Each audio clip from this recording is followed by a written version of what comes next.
The air in the room grows heavy, doesn't it? A familiar chill that has nothing to do with the thermostat.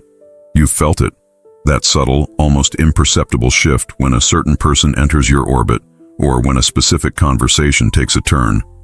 It's the feeling of being drawn into a vortex, a place where logic seems to fray at the edges, and your own intuition whispers warnings you struggle to decipher. We often speak of toxic relationships in terms of overt abuse, of loud arguments, and slamming doors. But what about the subtler poisons, the ones that seep into your very being, leaving you disoriented and questioning your own sanity? What if I told you that the patterns that ensnare you, the magnetic pull towards relationships that leave you depleted, are not accidental? What if they are echoes from a deeper, more ancient part of yourself, a part that communicates through symbols, through shadow, through the very fabric of destiny itself? You've tried to understand. You've dissected conversations, replayed moments, searched for the why in the wreckage of what was supposed to be a sanctuary. You've asked yourself time and time again, how did I get here? How did I let this happen? The answers, however, remain elusive, hidden behind a veil of confusion and self-blame. It's as if you're navigating a labyrinth designed by an unseen architect, each wrong turn leading you further into a fog of emotional distress. There's a compelling, almost hypnotic quality to these connections, isn't there? A sense that you're playing out a script written long before you ever met them. A drama where your deepest fears and unacknowledged desires are the principal actors. Consider the moments when you felt most alive, most connected, only to find that vibrancy slowly leached away, replaced by a gnawing emptiness. Or perhaps you've experienced the uncanny synchronicity, the feeling that certain people are not just random encounters but fated meetings, destinies intertwined in ways that defy logical explanation. These aren't mere coincidences.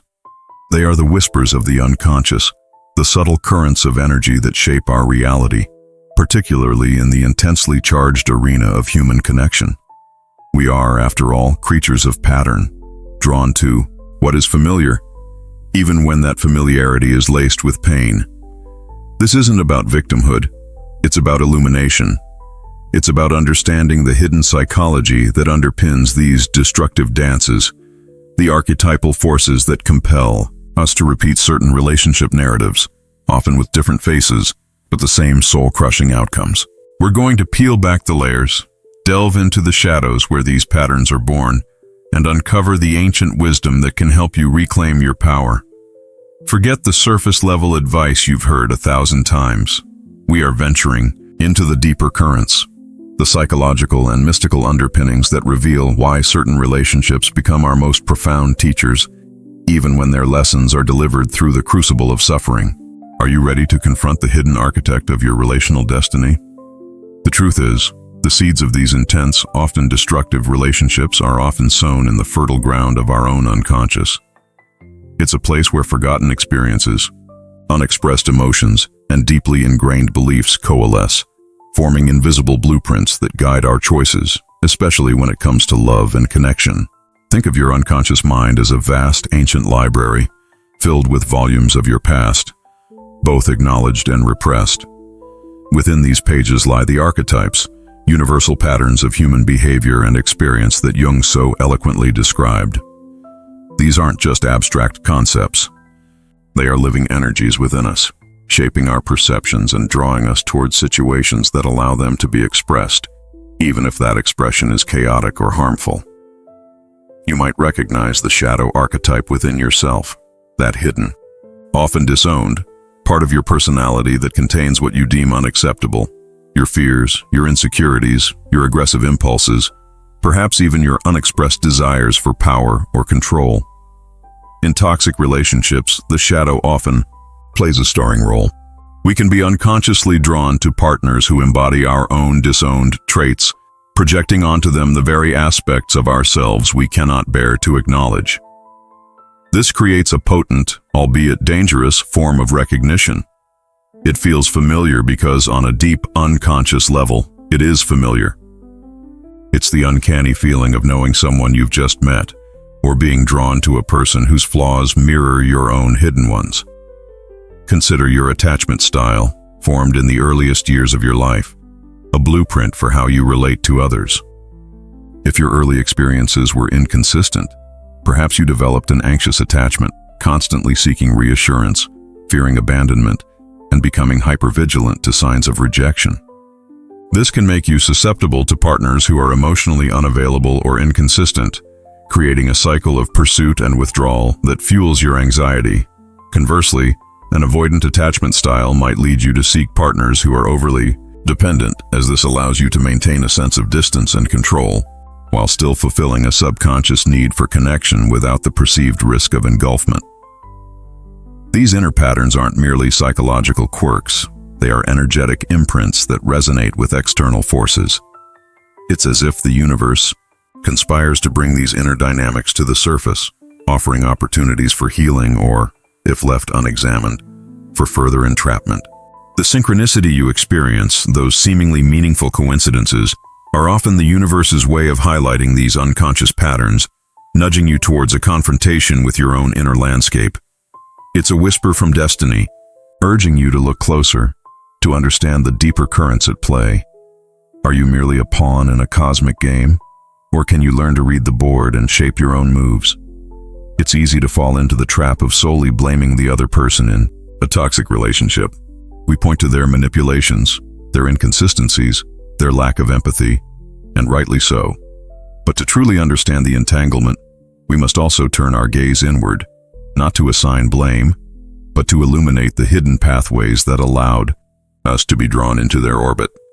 The other person, as complex and flawed as they may be, often acts as a mirror, reflecting back to us aspects of ourselves that we have either neglected, denied, or are yet to fully integrate.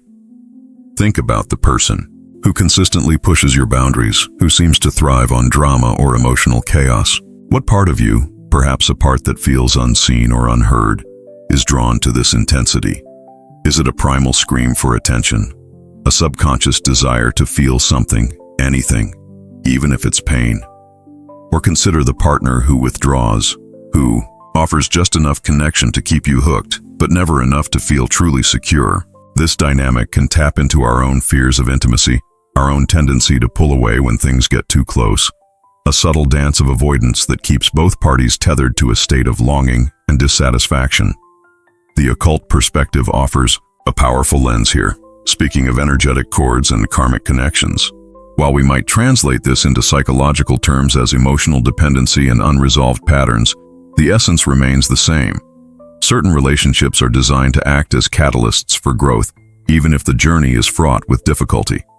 The other person, in their own way, is also navigating their own unconscious landscape, their own archetypal dramas.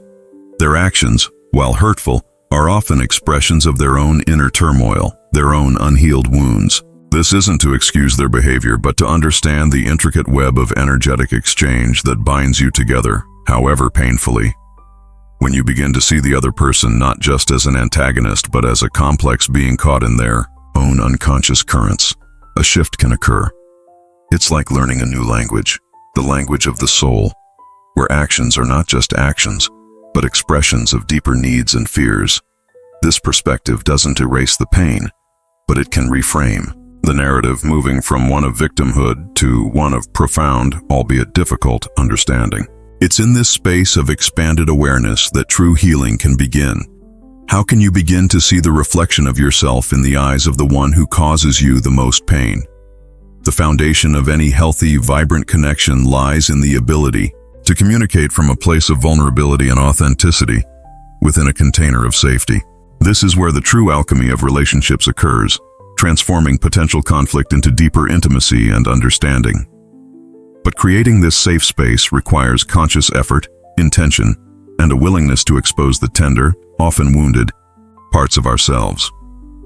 In the context of toxic dynamics, communication often breaks down, devolving into accusations, defensiveness, or a chilling silence that speaks volumes. The very act of speaking your truth can feel like stepping onto a tightrope, with the fear of falling into further pain or rejection. This is where the concept of emotional safety becomes paramount. It's the unspoken agreement that within this connection, you can express your feelings, your needs, and your boundaries without fear of retribution, ridicule, or abandonment. Without this safety, vulnerability becomes a perilous act, and authentic connection remains an elusive dream. Think about the subtle ways safety can be eroded. A dismissive glance, a sarcastic retort, a broken promise to listen. These seemingly small breaches can create an atmosphere of distrust, forcing you to retreat into protective armor, thus perpetuating the cycle of distance and misunderstanding. The occult and mystical traditions often speak of energetic boundaries, of creating a shield of protective energy around oneself. In psychological terms, this translates to establishing clear personal boundaries, knowing what you will and will not accept, and having the courage to communicate those limits. This isn't about being rigid or unyielding, it's about self-respect. It's about honoring your own energetic integrity, ensuring that your interactions with others nourish you rather than deplete you. When you communicate your needs clearly and respectfully, you are not only advocating for yourself, but you are also inviting the other person to meet you on a more honest and reciprocal level. Consider the power of conscious communication. This means moving beyond reactive outbursts and engaging in dialogue with intention. It involves active listening, not just waiting for your turn to speak, but truly hearing and understanding the other person's perspective, even if you don't agree with it. It means using I statements to express your feelings and needs, rather than accusatory you statements that trigger defensiveness. It's about choosing your words with care, understanding that every utterance carries an energetic charge. Are you speaking from a place of anger and resentment, or from a place of desire for connection and resolution? The journey towards healthier communication is often a dance between courage and compassion. It requires the courage to speak your truth, even when your voice trembles, and the compassion to understand that the other person is likely also navigating their own internal landscape. By fostering this environment of safety and open communication, you begin to dismantle the very structures that allow toxicity to thrive, creating fertile ground for a love that is not only passionate, but also profound and enduring. What unspoken truth are you ready to finally voice, and to whom? As we delve deeper into the architecture of connection, we begin to glimpse the essence of what conscious love truly is. It's a far cry from the often chaotic, possessive, and conditional forms of affection that can masquerade as love in toxic dynamics. Conscious love is an active, intentional choice, a commitment to growth, freedom, and mutual respect, woven together with threads of authenticity and unwavering truth. It's not a passive state of being, but a dynamic practice, a continuous unfolding of self and relationship. In the realm of conscious love, there is a profound understanding that true connection does not require the diminishment of the self. Instead, it fosters the expansion of both individuals. It's about seeing your partner not as an extension of yourself or as someone to complete you, but as a separate, whole being with their own journey, their own dreams, and their own unique light. Your role is not to fix them, nor to be fixed by them, but to walk alongside them, supporting their growth while nurturing your own. This mutuality is the bedrock of a love that endures, a love that thrives on mutual upliftment rather than codependent clinging. This form of love embraces freedom. It recognizes that each person needs space to breathe, to explore, to be fully themselves, both within and outside the relationship. It understands that true intimacy is not about merging into one indistinguishable entity, but about two whole individuals choosing to share their lives, their vulnerabilities, and their strengths. The fear of abandonment, a common currency in toxic relationships, begins to dissolve in the presence of this secure, unconditional regard. When you are loved for who you are, not for who you pretend to be, the need to control or cling simply fades away. Authenticity is the vibrant color that paints the canvas of conscious love. It means showing up as your true self, with all your imperfections and your brilliance, and allowing your partner to do the same. This requires immense courage, as it means shedding the masks and defenses that we've so carefully constructed. But it is in this raw, unvarnished truth that the deepest bonds are forged. When you can share your fears, your doubts, and your deepest desires without judgment, you create a space for genuine intimacy to flourish. It's a love built on the solid ground of shared reality, not on the shifting sands of illusion. The journey. towards conscious love is, in essence, a journey of self-love.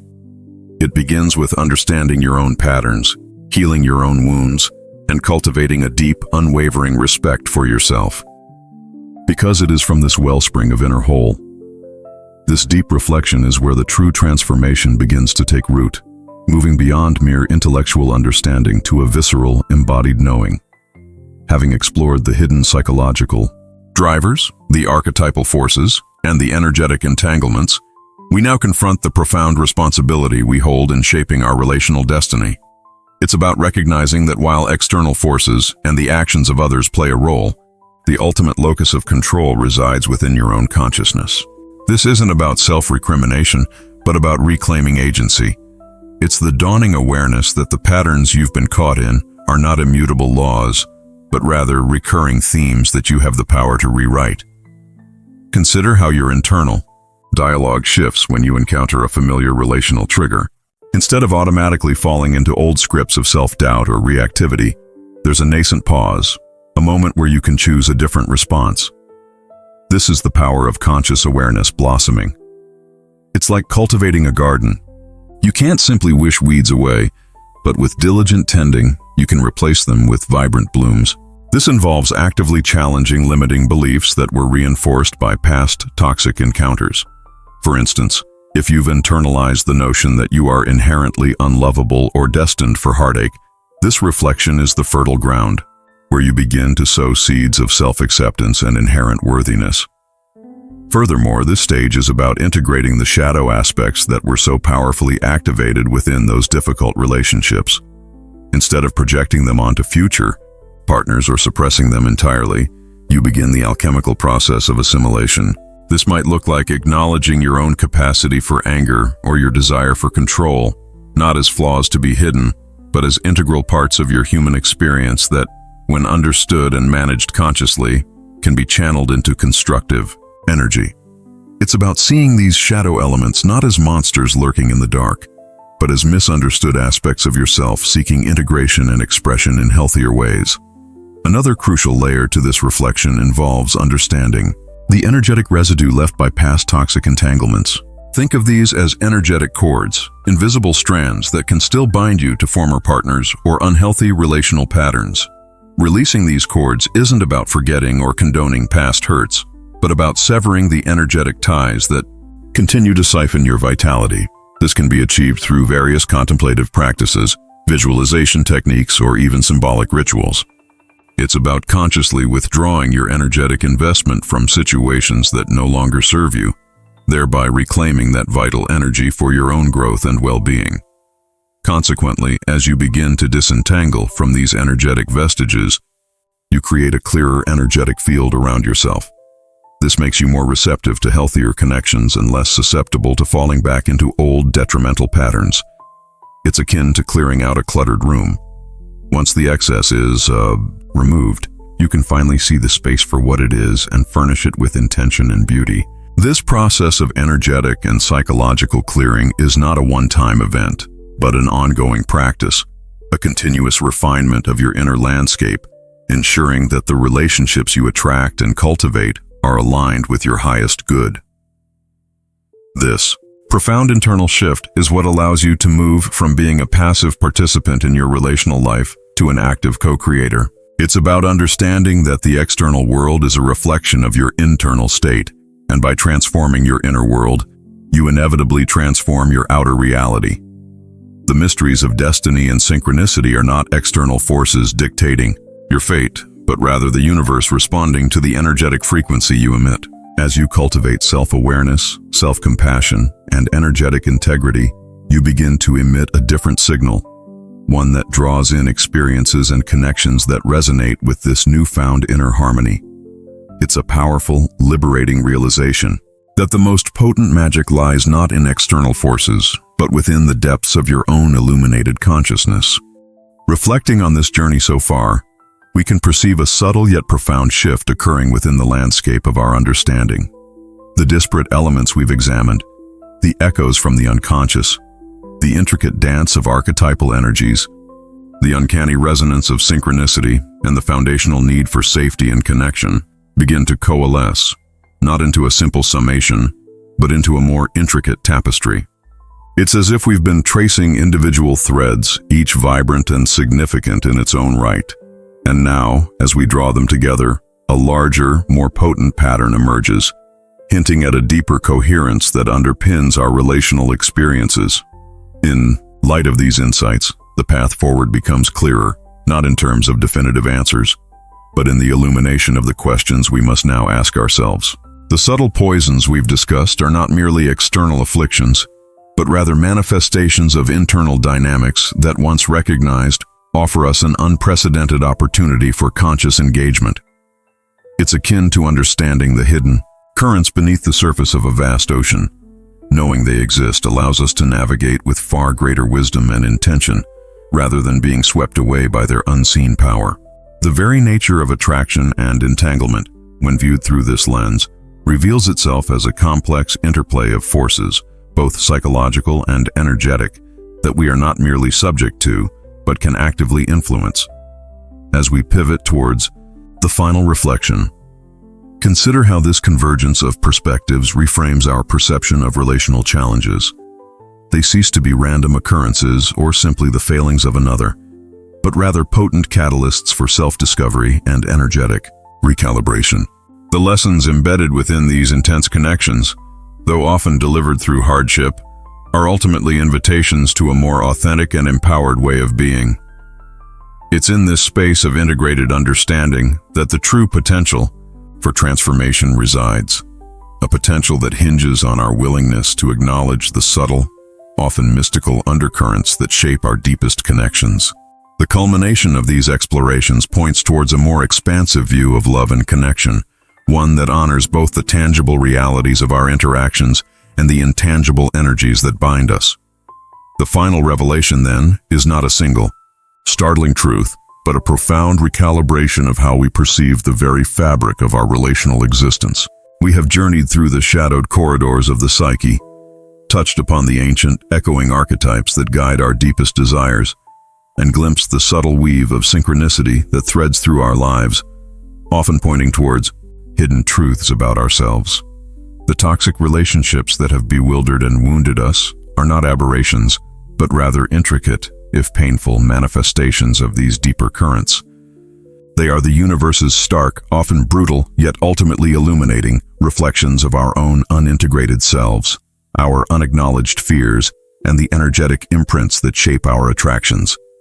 What we have uncovered is not a license for the perpetuation of harm, but a map for navigating the complex terrain of human connection with newfound awareness and intentionality. The true power lies not in dissecting the other's flaws, but in illuminating the hidden corners of our own being that resonate with those dynamics. It is in this courageous turning inward, this willingness to see ourselves mirrored in the most challenging of connections, that the alchemy of transformation truly begins. The relationships that have felt like inescapable prisons can, with this shifted perspective, become the very crucibles in which our deepest strengths are forged. This understanding is not a destination, but the commencement of a lifelong practice. It is the quiet courage to choose authenticity over comfort, to honor our energetic boundaries with unwavering resolve, and to communicate from a place of vulnerability that is grounded in self-respect.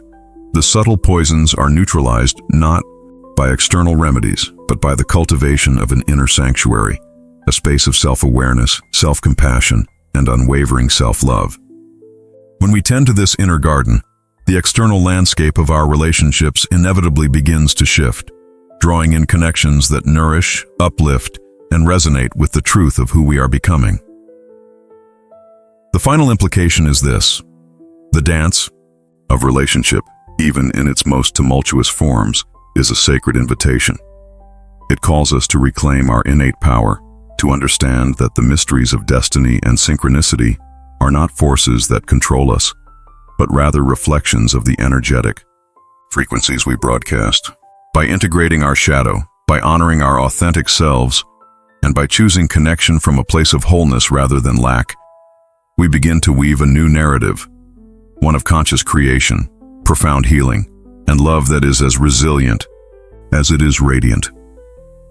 The true practice begins now, in the quiet moments of self-awareness, in the courageous conversations, and in the unwavering commitment to becoming the architects of our own relational destiny.